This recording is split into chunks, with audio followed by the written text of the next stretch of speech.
Alarm Media. Just as media can reinforce gender stereotypes, Nissa is using media as a tool to debate taboos, challenge traditional roles assigned to women, and present women as capable and assertive actors in society, thereby reshaping power relations. And to tell us more about Nissa FM, I have the director of Nissa FM, an almost entirely female-run Palestinian radio station based in Ramallah, Palestine, Maysoun Odeh Gangat. Assalamu alaikum, Maysoun, and shukran. Thank you for joining me. Wa alaikum assalam. Afwan, thank you very much for having me on your esteemed radio station. Right, it's a pleasure. Now, the Middle East is considered to be one of the world's most dangerous regions to cover for journalists, while freedom of the press is widely curtailed and often violated in many places. And that is a piece from the media line. Why did you choose to become a journalist? First of all, by education, I have not studied journalism, but I've Mhm. always had the passion of becoming a journalist. Now, back in the late 80s, it was extremely difficult to become a journalist in Palestine because most of the areas were under the Israeli occupation. We didn't have Mhm. any media outlets except maybe for one or two newspapers. So, in reality, journalism was an occupation that was banned because of the occupation and because of the scarcity of the media outlets. Mhm. And I've always had this passion. And when I went to university, so it was a big dilemma journalism in France, not to study journalism. And so it was like a discussion with the family that later advised me to shift from this passion of mine and go ahead and study something else. And I ended up studying economics in the United States. I did 2 years in France and the balance in America. But in my Mhm. heart, this journalism thing stayed and remained, and I loved it. And when the Palestinian Authority took over, so things opened up, and specifically the journalism sector, and there was the chance of having more media outlets and the opening up of radio stations and the availability of more newspapers and televisions and so on. But within this period of time, I had already graduated and I had already come back to Palestine, and I started working with the South African mission in Ramallah, the South African representative office, for a few years. And then during my work there, we were approached. The head of mission at that time, Rafiq Gangat, was approached by a South African media person and who owned 702 at that stage and radio, I think, Highfeld. And so he approached us and he wanted to develop or establish a radio station by the name of Ram FM, which was an English radio station. And he wanted to take from the experience that 702 had in bringing the two points of views, blacks and whites of South Africa, together.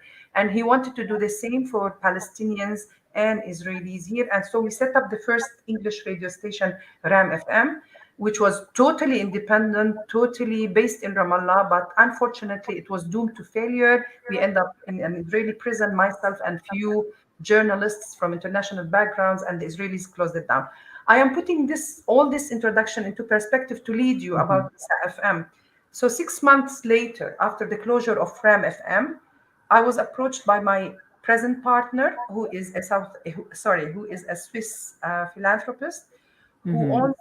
who chairs a foundation by the name of the Humanity Foundation, and he had the seed fund for a women radio station, and he actually headhunted me, being a woman, being obviously a woman, and Mhm. being having the experience and expertise in establishing a radio station before.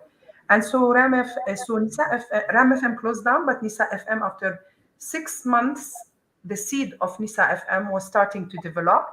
And we opened the radio station in Palestine in June 2010 as an FM radio station, but was a website radio station from December 2009 until June 2010 when we took the license. So my passion and my dream of being in a media maybe not as a journalist, but now as a co-founder and manager and as a program director, was really realized in the establishment of those two radio stations. Uh, Mm. so during this experience, of course, difficulties happened, but we can talk about them later. But I had to give this introduction of why journalism in Palestine. I had to give you some background, the historical one, Mhm. and how I got again involved in the whole process. No, shukran for giving us that background. Now, how has the station been received since it started as an online and then venturing onto the FM platforms? Well, in your introduction, you spoke about the aims of this radio station and reshaping power relations between men and women in the Palestinian society. I must admit, at the beginning, it was really not taken seriously. On the official level, yes, it was taken. We had to, I don't know if in South Africa it's the same, but the licenses were granted, but the expectation of the sustainability of this radio station by different parties was questioned. And several of them were the media schools at the universities, plus some critics of why a woman radio station in Palestine. Mm-hmm. And it was always like a debate: are you trying to create a revolution? Are you trying to unbalance or create an imbalance in the society? Are you trying to challenge Muslim norms, or not norms, Muslim ta'limat regarding women in the Palestinian society? And of course, now we have been on air 12 years, and we have proved differently. We have proved that yes, we are capable of sustaining, of standing up on our feet. Yes, we are capable of having content. And that was also a big challenge. How are you going to broadcast daily things on women? The content will be replenished. On the contrary, we have excellent content right now, from talking about challenges, taboos, to success stories, to Islam during the month of Ramadan, how it looks at women, changing the whole perception of the Islamic religion, which in our society is very much mixed and entangled with customs and tradition. And people think that those customs and tradition fall under Islam, when we know that Islam in reality gave women her rights more than any possibly religion, or more than any other system or regime in the world. So it was a difficult process. The first 3 years, 4 years, it was very difficult to gain the trust and credibility of so many people. But right now, Mm-hmm. we stand on our feet as the first women radio station in Palestine and the Middle East, and we set an example for other media present and also in the region on the role that we have been playing in making change in the society. Mm-hmm. And indeed, it is helping to shape the way people think, the way women think and do things in this day and age. And now tell us about the listenership. 50%, 57% of the total listeners are men, actually. Mhm. Yes, and we are very proud of that and very happy, because Palestine is a patriarchal society, Mm. and men, even though Palestinian women have really advanced on many levels, we may have the highest percentage of educated people in the Arab world, but women, for example, in Palestine are more educated than men. They pursue higher studies more than men, but their access to the job market is less. So the listenership is half half. In the last survey we did, we actually, that was 2 years ago, before COVID, we even have more male listenership. And again, I'm very happy and proud of that, because as I said, this is a patriarchal society. We need to work on the men's mindset and the Mhm. men's perception of women, to taking them more seriously, and to making or developing the right the right laws and regulations related to women, because still we have, in the political and civic roles, we have more men than women who are the decision makers. So obviously, having a male listenership is very important, so that they can Mm. get the message we're trying to convey, and that we can work together on an equal society whereby men and women are the same. Mhm. All right, Maysoon, please stay with us. We are going to take a quick break and we'll continue thereafter. Thank you. They say breakfast is the most important meal of the day, yet many children go to school hungry because of poverty. Penny Appeal's Breakfast Club aim to get a warm, hearty meal to underprivileged children so they can spend the day prospering in their schoolwork. Help feed a needy learner by visiting our website on www.pennyappeal.org.za or call 031 1100 573 to find out how you can donate. Penny Appeal. Small change, big difference. Nasiri Products, don't forget this name. Nasiri Products is your one-stop health shop. Fresh dates directly from Medina Al Munawwara, available for Ramadan and all year long. We're also stockists of nuts, honey, figs, pure olive oil, oats mixed with dates and nuts, and other varieties of healthy food products in store. Contact us on 011 075 5770 or WhatsApp us on 073 565 9355. Visit our website at www.nasiriproduct.co.za. We are located in Fordsburg, 1792 Albertina Sisulu Road, opposite Shan Spices. Nasiri Products. With up to 97% of Gaza's water supply unfit for human consumption, desalinated water is the only hope to avoid catastrophe. The Al-Imdad Foundation has been operating desalination plants and delivering safe water in the Gaza Strip since 2014. Help us continue providing clean, safe drinking water in Gaza by donating your lila or sadaqah today. Visit alimdad.com or call 0861 786 243 for more information. Shimmer, sparkle, captivate. Nothing less than a masterpiece. Droplets of gold inspires precious design. Platinum bursts with intricate freshness, and every pure diamond becomes more than just a girl's best friend. Voda Gold Gem Jewelers, where timeless dreams become a reality. Come to us. We tailor-make designer gold, platinum, and diamond jewelry. Trade in or remodel your old gold. Clad yourself with classy name-branded watches. We offer insurance valuation and freezer card calculation. Visit us at 534 Ridge Road, Overport, or call 031 208 9142. Voda Gold Gem Jewelers, manufacturers of fine gold and diamond jewelry. Breaking stereotypes, moving boundaries, joining hands. Salam Media.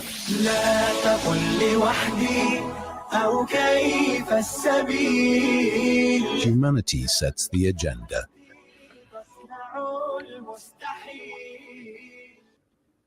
Welcome back. You are listening to the Mid-Morning Talk on Salam Media. With me, Mario Makwanda. It is 11:23, and I'm chatting to Maysoun Odeh Gangat, the director of Nissa FM, an almost entirely female-run Palestinian radio station based in Ramallah. If you have any questions or comments, please send them to us on WhatsApp. The number is 061 766 0355, and the lines are open.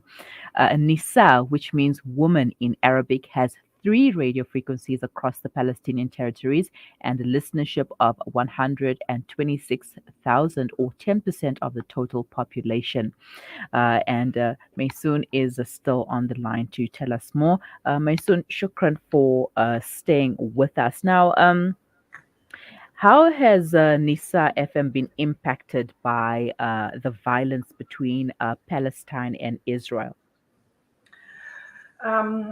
Thank you for having me again. I mean, we are, as any media outlet here in Palestine, we're based in Ramallah, of course. For the past 12 years, the kinds of things that we may encounter is journalists, for example, not being able, female journalists in our specific case, not being able to make it work, or even myself sometimes because of random roadblocks or checkpoints, what they call, because of closures, because of some violence happening in the morning. Many times we just come to work and we know that there has been an invasion or a killing or the murder of civilians, Palestinian innocent people sometimes. Plus the fact that we consider that we are at a risk because Israel can anytime access the areas and decide at a point to close a radio station or invade the transmission, or take over the frequencies if they wanted for another pirate radio station or settlers radio station. This is in general, I mean, like any other media outlet. The other thing that recently we have been subject to, and I consider that it is a direct cause of the occupation, but an indirect, sorry, a cause of the occupation, but had direct, of course, effect on our Facebook and social media tools. And the fact that Facebook itself now is banning Palestinian media outlets and putting them and censoring them if they use certain words or if they put certain pictures related to Palestine. In our case, we had issues with Facebook for the mere fact of using Shaheed and the word Shaheed. And we, like any other also media outlet, we have to break this word in Arabic so that Facebook algorithm cannot read it. The other thing could be certain pictures of Palestinian politicians whom they consider as, between brackets, terrorists, and they don't want them to see or portrayed on the pages. And then we have like a censorship or what they call violation of community standard or any other things that Facebook can name.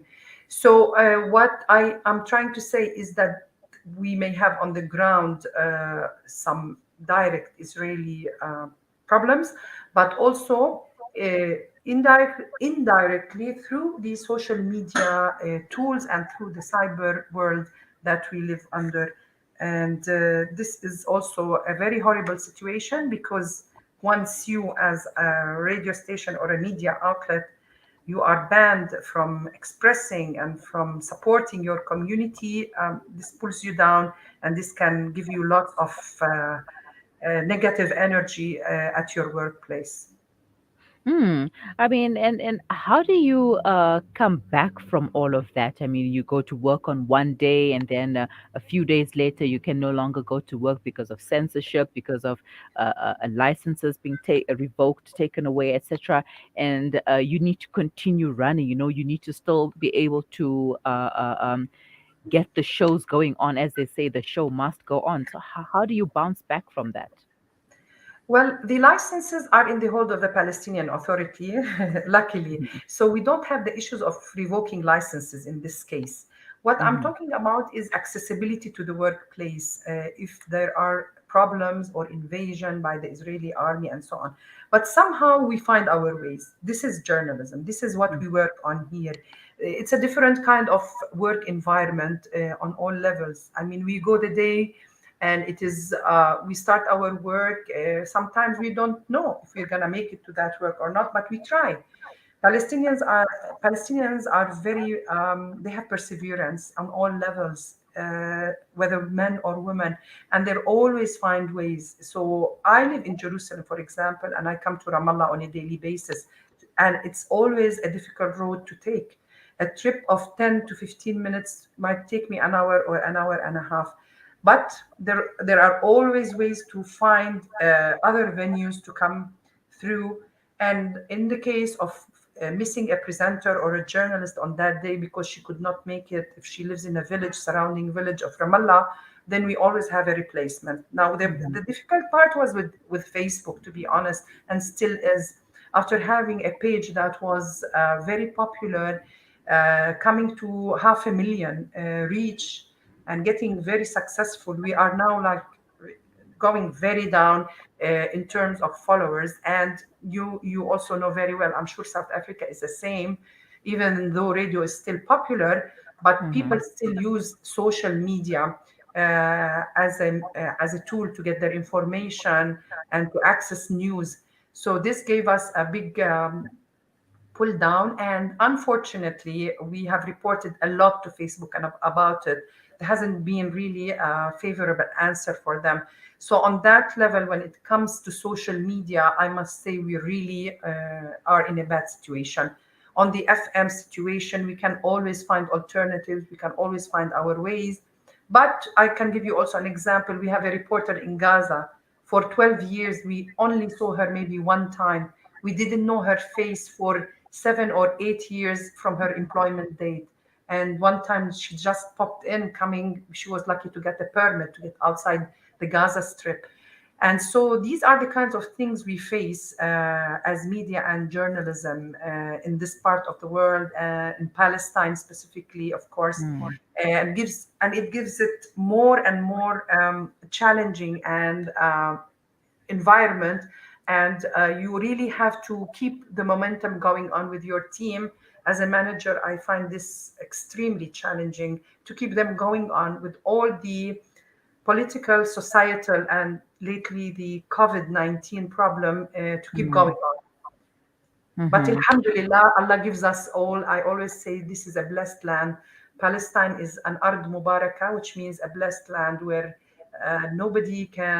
everybody will stand up again, thanks to Allah and thanks to the people around us. Mashallah, indeed it is. Quickly, what's your message to the women and the girls who are listening? Yesterday was International Women's Day, and we want to empower the women as much as we can. So, what is your message to them? My message to them is we as Palestinian women have made it despite everything. And I believe because we have made it, any woman around the world can make whatever she dreams of, and regardless of any situation. I know that all women are subject to many, many commonalities, but at the same time, some are not subject to the same situations, maybe harder, maybe lesser. We all face, as women, gender-based violence. We all face discrimination at work. We all face probably unequal pay.